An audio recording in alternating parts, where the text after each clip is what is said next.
같이 함께 한번 읽어보겠습니다. 11절, 12절. 저 생공으로 406페이지입니다.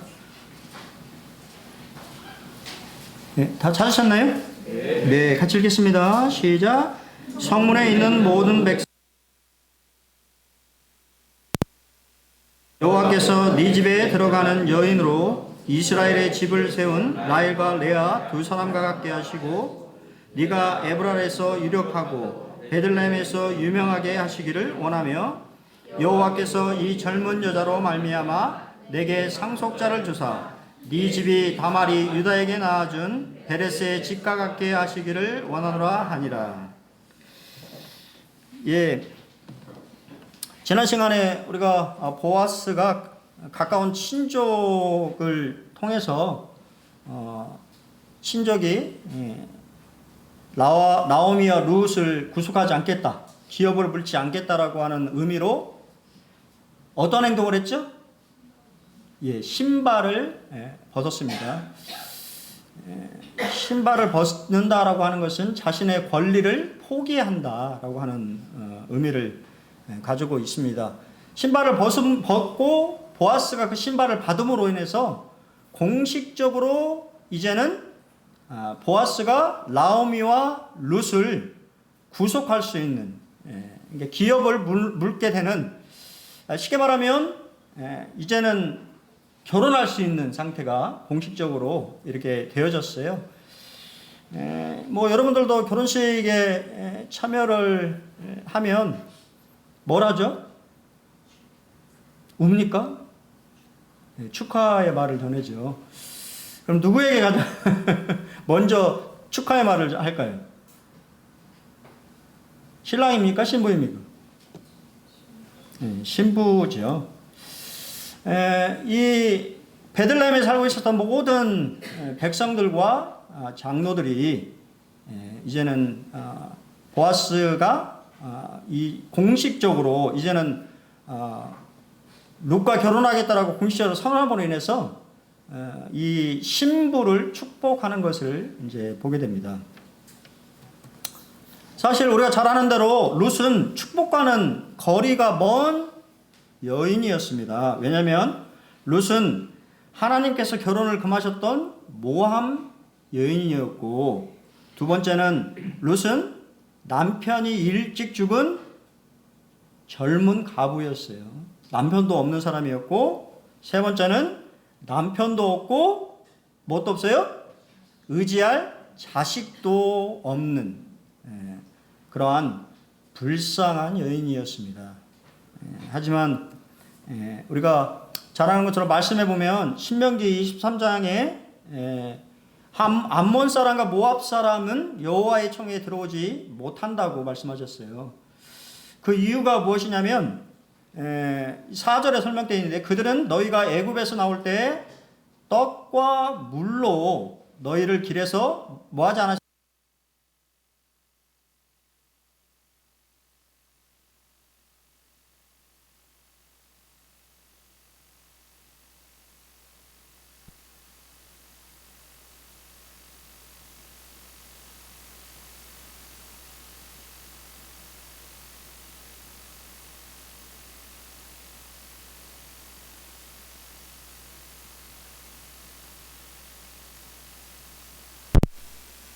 비가 오는 그런 우기인데, 이번에 그 목사 수행에 가서 만난 이제 한 분은 건기에 가게 된 거예요. 팔레스타인, 지금 이스라엘 땅을 가게 됐는데 너무 더워가지고 여러분 마음이 안 와닿았죠. 이스라엘 백성들이 광야길을 걷는다라고 하는 것이 우기가 아니고 건기 때 걷는다.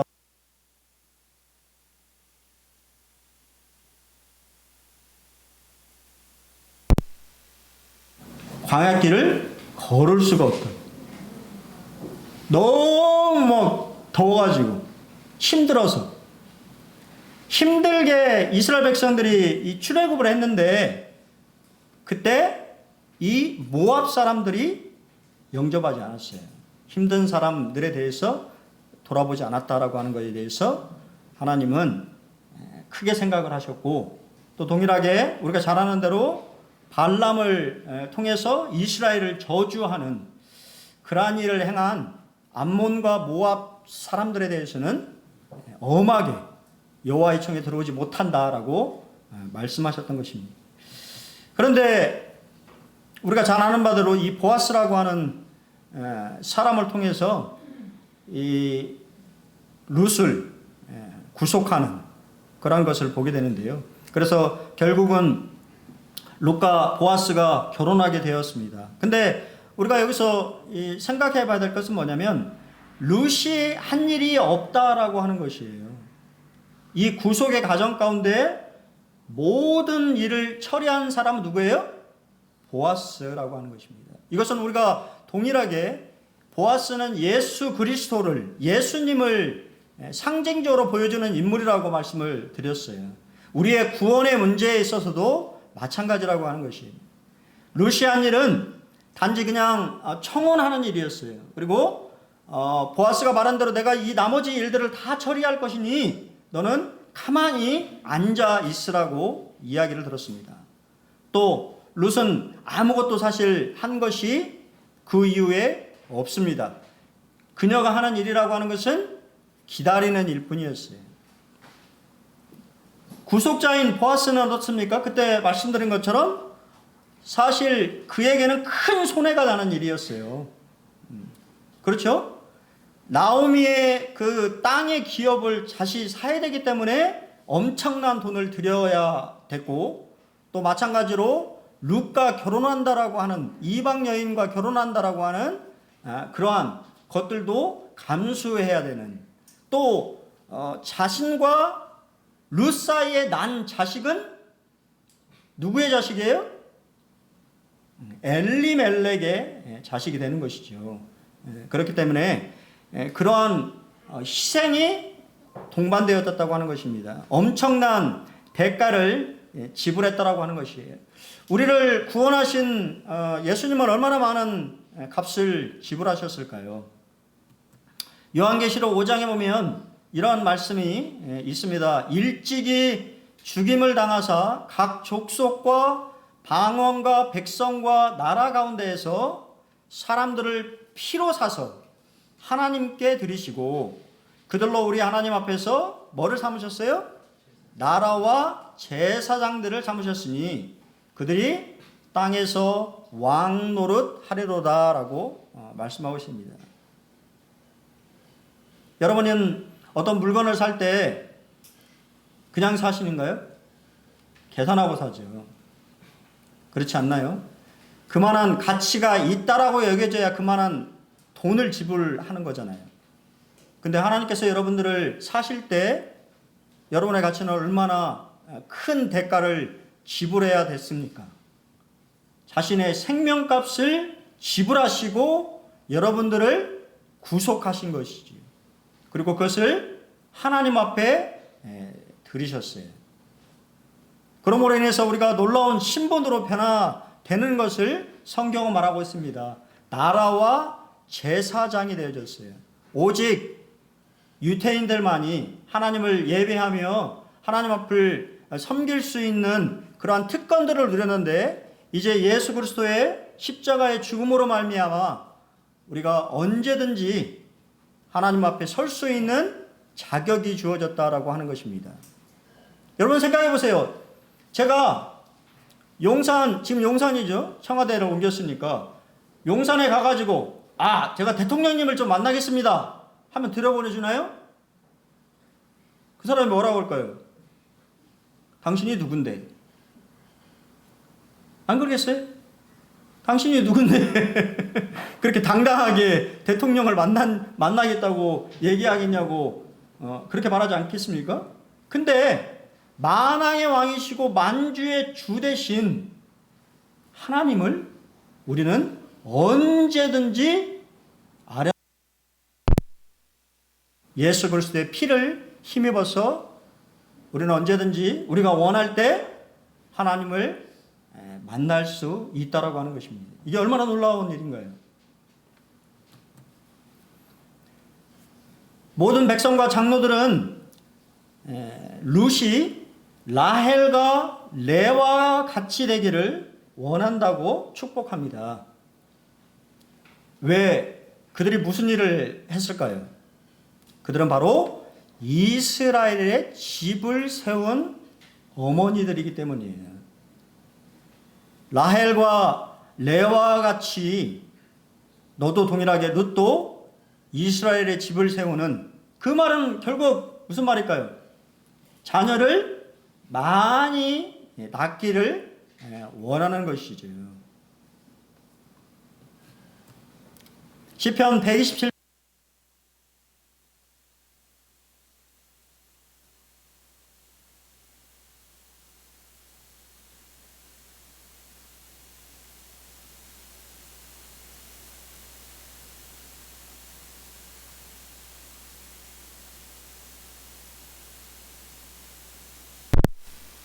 담판할 때에 수치를 당하지 아니하리로다.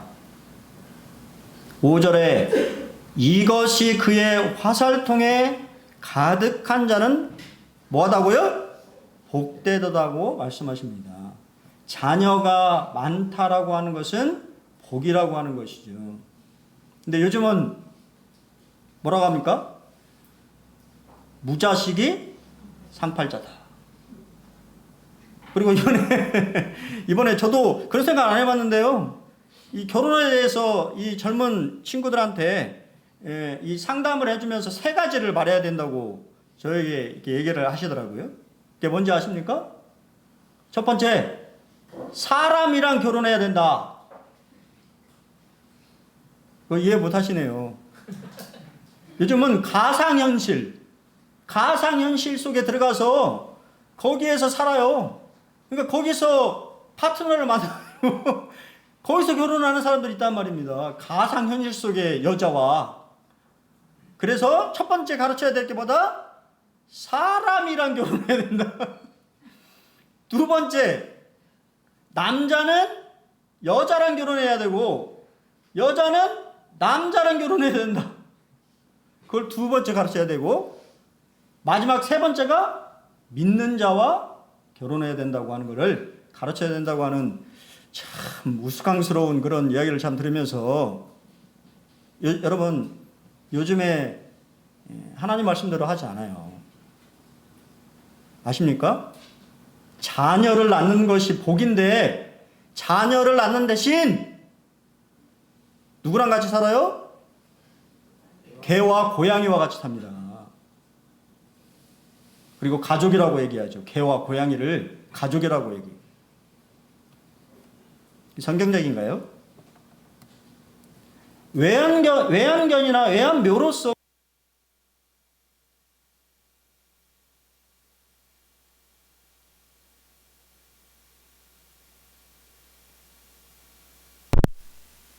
차이가 있는 거예요. 존엄의 차이가 있는 거예요.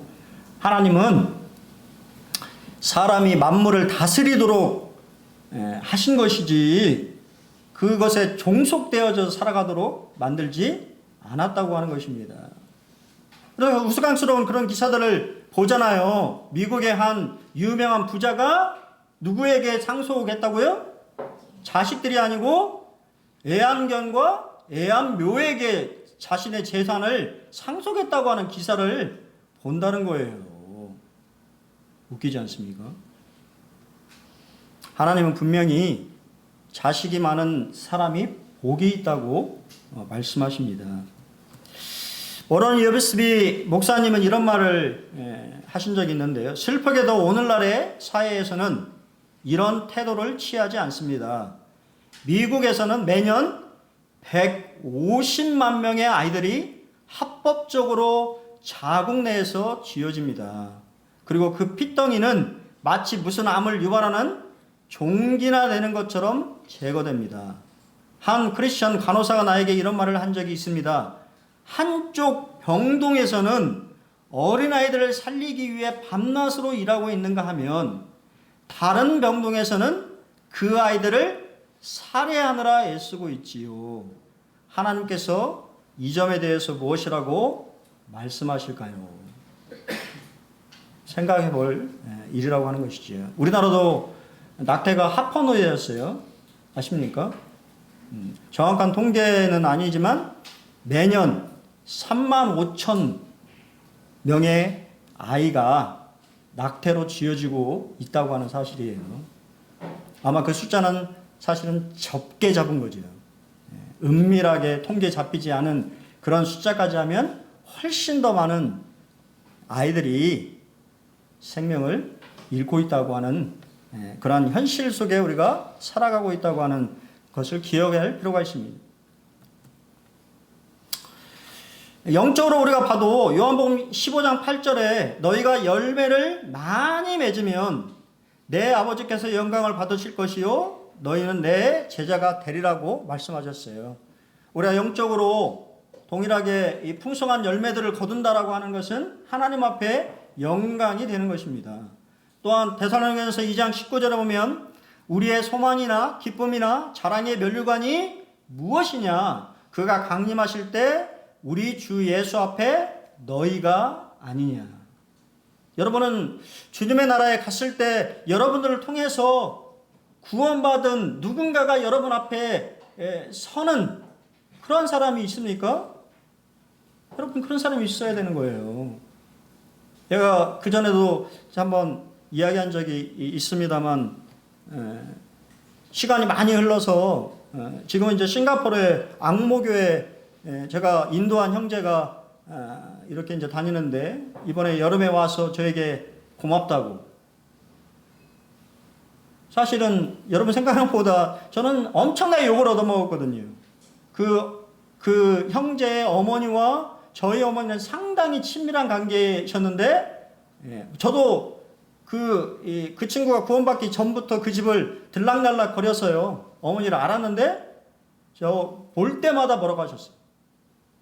왜? 교회로 데려갔냐고. 집에 분란을 일으키냐고.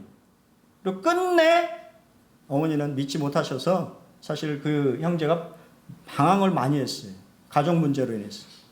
하지만 결국은 다시 외국에 나가가지고 모임으로 다시 인도되어졌고 그리고 그가 여름에 이번에 와가지고 저에게 또 고맙다고 나를 주님 앞에 인도해줘서 참 고맙다고 하는 말을 할 때 참 감사가 되었어요. 누군가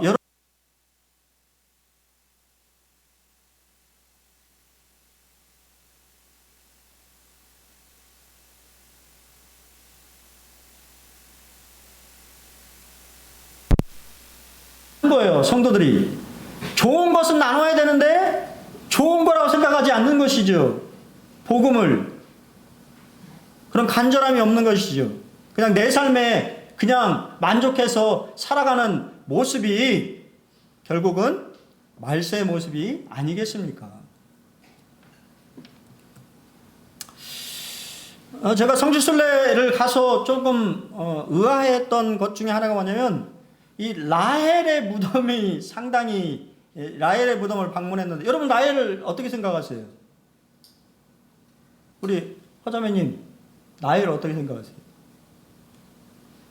뭐 그냥 뭐 그냥 애 막 날려고 남편의 사랑을 그냥 독차지하려고 무지 애를 쓰다가 애 둘 낳고 그냥 죽어버렸잖아요. 성경이 가르치는 그거죠. 뭐 특별하게 생각하지 않는데 유태인들은 그렇게 생각하지 않는다고 하는 거예요. 우리와 다른 시각을 가지고 있어요. 라헬 브렘은 오늘 지금 이 말씀의 현장인 에브랏 베들레헴에 붙였습니다. 그리고 유대인의 어머니로 칭송받고 있어요. 라헬 브렘은 유태인들에게 세 번째로 성스러운 유적지입니다. 특히 아이를 낳지 못하는 여인들이 그곳에 방문해서 라헬처럼 하나님 앞에 간구를 하는 여인들이 많이 찾는 무덤이에요. 그리고 유대인들이 가장 가고 싶어하는 장소 일입니다. 우리와 다르지요. 여러분 같았으면 어디 가고 싶으시겠어요? 성전산. 제2일 장소는 통곡의 벽입니다. 하나님의 성전이 있었던, 언약궤가 있었던 예루살렘의 모리아산, 지금 우리가 말하는 통곡의 벽이라고 하는 거기가 제1이고, 제2가 아브라함과 사라와 또한 이삭과 리브가와 야곱과 레아가 묻혀있는 막벨라굴이에요. 여러분 생각해 보세요. 하지만 이 여인은 남편과도 같이 매장이 안 됐어요. 홀로 외롭게, 그것도 자식을 낳다가, 베냐민이라고 하는 아들을 낳다가 죽어버린 여인을 유태인들은 자신의 역사와 같이 투영한다고 말입니다. 애통해하고 힘들어하고 통곡하고 싶을 때 누구의 무덤을 가고 싶겠어요? 라헬의 무덤에 가고 싶은 거예요. 그래서 그곳에서 우리가 마지막 분 보면 성전 파괴일에는 라헬의 무덤에 올라가서 통곡합니다. 그 라헬을 생각하면서 아들을 낳다가 죽어버린 그 불쌍한 여인의 모습이 나라를 잃어버린 자신들의 모습과 비슷하고, 거기에 뭐가? 하나님의 긍휼이 임하기를 간절히 바라는 마음으로 수많은 사람들이 라헬의 무덤을 찾고 있다고 하는 거예요. 우리하고 좀 다르죠. 우리는 라헬을 그렇게까지 생각하지 않는데 유태인들은 좀 다르게 바라보는 것을 보게 됩니다. 고린도 3장에 우리가 보면 하나님의 집에 세 종류의 사람이 있다고 우리에게 말해주고 있어요. 첫 번째 사람은 교회를 세우는데 무익한 사람. 세우는 건축 재료는 나무나 풀이나 집과 같은 하나님의 공력인 불이 임했을 때 타버려서 없어질 재료를 가지고 건축하는 사람들이에요. 그 사람들은 결국은 뭐를 추구하는 것입니까? 자신의 영광을 추구하는 사람들의 상급은 없다 그 말이에요. 성경은 자신은 구원을 받을 때 불 가운데 받는 것 같게 될 것이다 라고 하면서 오늘 비슷한 이름인 룻이 아닌 롯을 예로 우리에게 설명하고 있습니다. 두 번째는 교회를 무너뜨리는 사람들이 있다고 하는 거예요. 하나님의 성전을 더럽히는 사람, 교회에 분열을 야기시키는 사람들은 교회를 세우는 사람이 아니고 무너뜨리는 사람이라고 성경은 분명히 언급하고 있습니다. 그리고 마지막, 우리가 되어야 될, 어떤 사람이 되어야 된다고요? 교회를 세우는 사람이 되어야 됩니다. 그들은 금이나 은과 보석과 같은 건축 재료로 세워나가는 거예요. 아름다운 걸로. 그들은 지혜로운 건축자로서 오직 누구만? 그리스도만 영광을 받으시는 거예요. 우리의 모든 사역과 우리의 모든 것이 주님이 영광을 받으시는 삶을 살게 되는, 그리고 또한 양적인 면보다는 질적인 면에 목표를 두는 것입니다. 또한 그러한 사람은 자신을 의지하지 않고 성령님을 의지하며 사역하는 사람들이죠.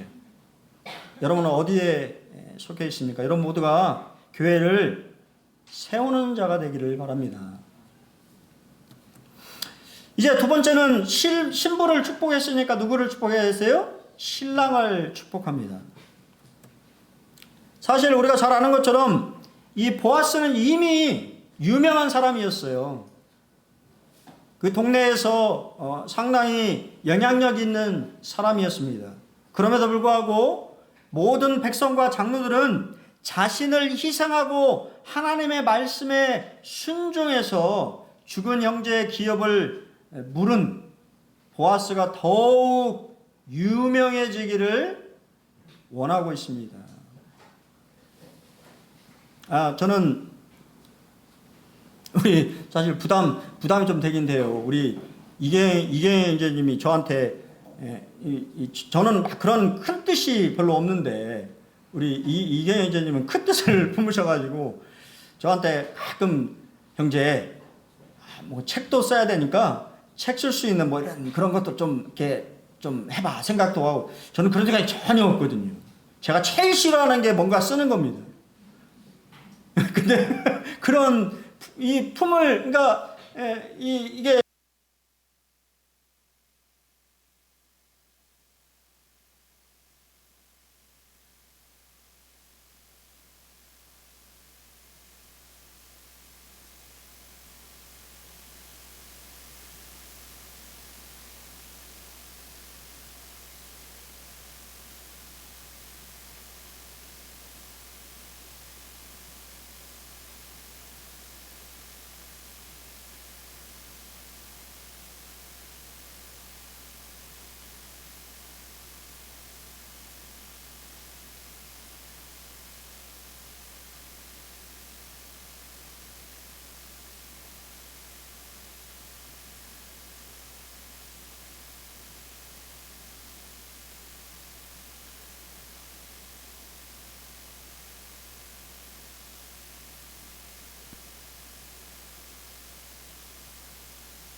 그런 이름을 새기시면 안 되고 우리 주님 앞에 영광스러운 그러한 이름들을 여러분 남기셔야 되지 않겠어요?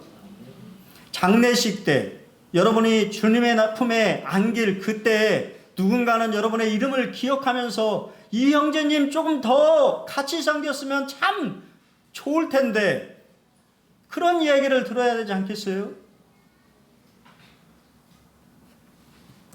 또한 우리가 아는 바대로 보아스의 이름은요 예수님의 계보의 이름을 올렸어요. 이거보다 영광스러운 일이 있습니까?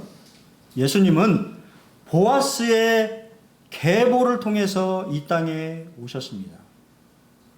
그의 이름이 우리가 복음서를 읽을 때마다 우리 주 예수 그리스도의 족보를 읽을 때마다 여러분은 보아스의 이름을 읽게 된다고 하는 것이에요. 이거보다 영광스러운 일이 어디 있겠습니까? 세 번째는요, 상속자를 위해서 축복합니다. 그들에게 태어날 자녀. 다음 시간에 이 자녀에 대해서 조금 더 자세히 이렇게 설명을 좀 드리겠습니다만, 이 세 번째는 이제 자녀가 잘 되기를 바라는 것이죠. 여러분, 우리가 잘 아는 대로 엘리멜렉의 가문은 다 죽어버렸어요. 하나님의 말씀에 순종하지 않고 자기 자신의 뜻대로 살다 보니까 결국은 그들에게 불행이 찾아왔고 그들의 가문은 끊어질 위기에 놓였다고 하는 것입니다. 하지만 여러분 어떻게 됐어요?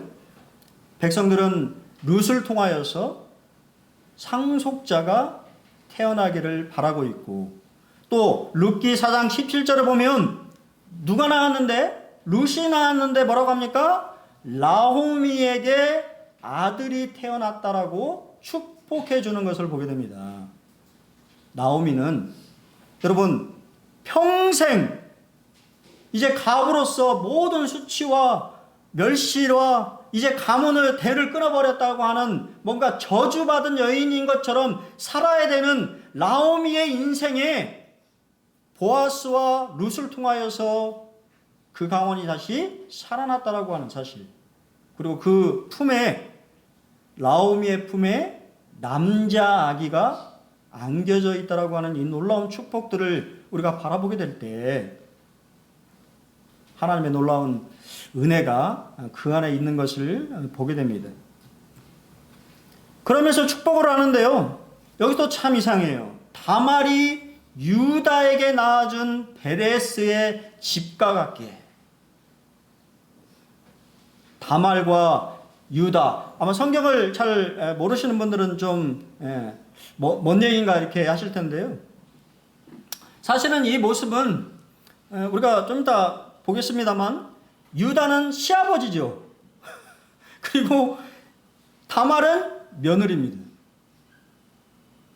시아버지와 며느리가 사실 어떻게 보면 아까 말한 대를 잇는 역할을 했고 하나님은 그것을 취하셨어요.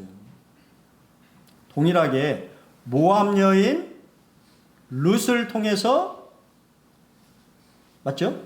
엘리멜렉 가문과 또 보아스와 연결되어지는 이러한 모습에서 이러한 축복을 한 것 같은데요. 이게 우리가 성경을 다 읽으려면 시간이 없잖아요. 그래서 제가 어느 분의 이 창세기 38장 유다와 다말의 사건에 시로 이렇게 잘 표현해서 이것만 딱 들어도 여러분이 그 내용을 다 파악할 수 있을 것 같습니다.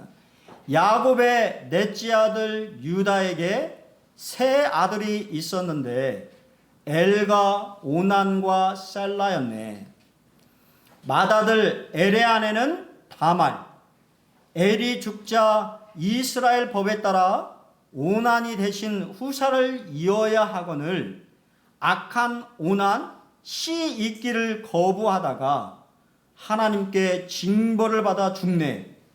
셋째 아들 셀라가 장성해도 유다가 다말에게 주지 않자 다말은 창녀로 변장해 유다에게서 화대로 도장, 끈, 지팡이를 받네. 유다가 임신한 다말 처벌하려 하나 다말이 도장, 끈, 지팡이 내놓네. 쌍둥이 아들 베레스와 세라가 유다와 다말에게서 태어나네. 사실 이 창세기 38장의 이야기는요, 뭐로부터 시작되냐면 유다의 내리막길을 보게 되는 거예요. 유다는 이 동생 요셉을 팔아버리는 일을 동참했는데요. 그 후에 아마 잘은 모르겠습니다. 마음에 좀 죄책감이 있었는지 아니면 그들과 같이 있는 것이 싫었는지 모르겠으나 가나안으로 내려갔어요. 형제들과 같이 있어야 될 유다가 그 공동체를 떠나서 가나안이라고 하는 이방 사람들이 사는 곳으로 내려갔고, 내려가자 어떻게 했어요? 가나안 여인에게 반해서 가나안 여인을 아내로 맞이해서 낳은 아들들이 엘과 오난과 셀라였습니다. 성경에는 나와 있지 않지만 유대 이 랍비들은 어떻게 해석하냐면 맏아들 엘은 자식을 낳기를 원치 않았다라고 생각해요. 그래서 하나님이 그를 치셨다고 가르칩니다. 왜냐하면 그 다음 이 시동생이죠. 시동생 오나는 자신이 이 다말에게 자식을 낳아주면 어떻게 된다고요? 상속자가 자기 자식이 아니라는 거예요. 바로 엘의 아들이 되기 때문에 그렇게 하기 싫은 거였어요.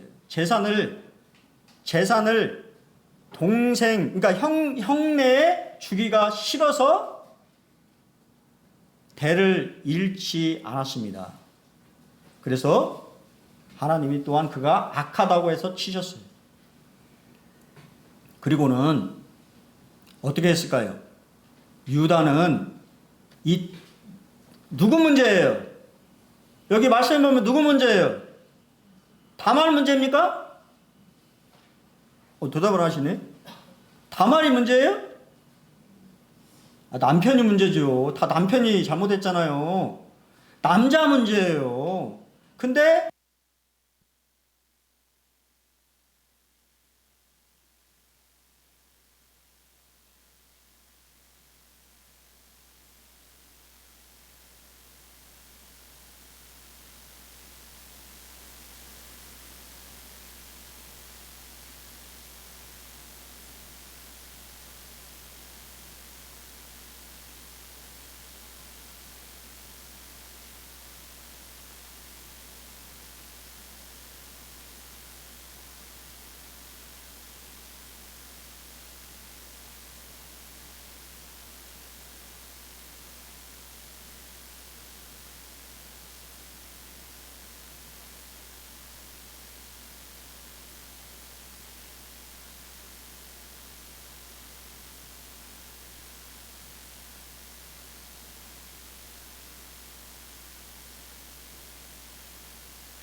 한 번에 욕을 하면 그것이 10배로 되돌아오고, 남을 한 번 축복하면 10배로 축복이 되돌아온다고 하는 사실을 깨닫게 돼요.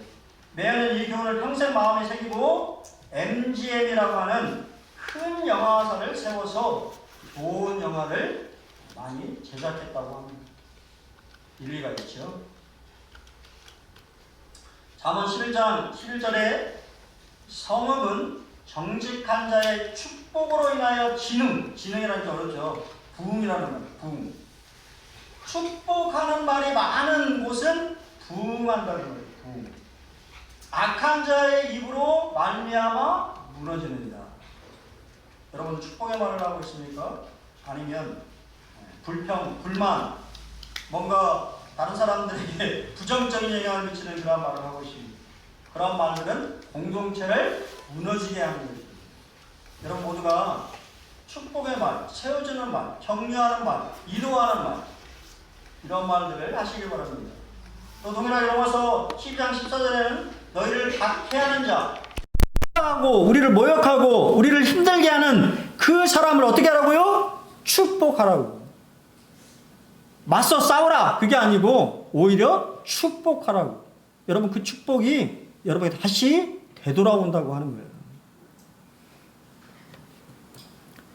예, 말씀을 좀 줄이면서 세 가지를 좀 정리해 보겠습니다. 주님께서는 여러분이 지혜로운 건축자가 되어서 교회를 세우는 자 되기를 원하십니다. 누구처럼요? 라헬과 레아처럼. 우리가 봤을 때는 라헬과 레아가 별 볼 일 없는 여인인 것처럼 생각할지 모르지만 유태인들의 마음속에는 자신의 민족의 믿음의 조상들로 생각한다고 하는 거예요. 두 번째, 주님께서는 여러분이 자신을 희생하여 하나님의 말씀에 순종하는 사람으로 유명해지기를 원하십니다. 누구처럼요? 보아스처럼.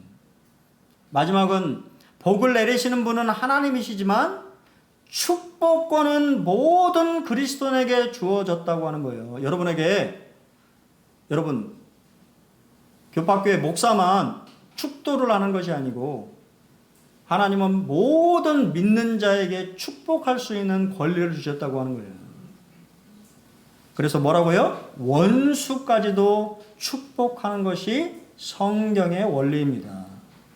여러분 이번 한 주 여러분이 만나는 누군가 또 여러분을 힘들게 하는 누군가 그분들과 싸우지 마시고 오히려 축복하시기 바랍니다. 여러분 축복하시면 하나님 반드시 그 축복이 여러분에게 다시 돌아오도록 만드신다고 약속하셨어요. 그래서 여러분들이 공동체도 세우고 또 여러분의 가정과 또 직장에서 뭔가를 무너뜨리는 사람이 아닌 세우는 자가 되기를 축원하겠습니다. 감사합니다.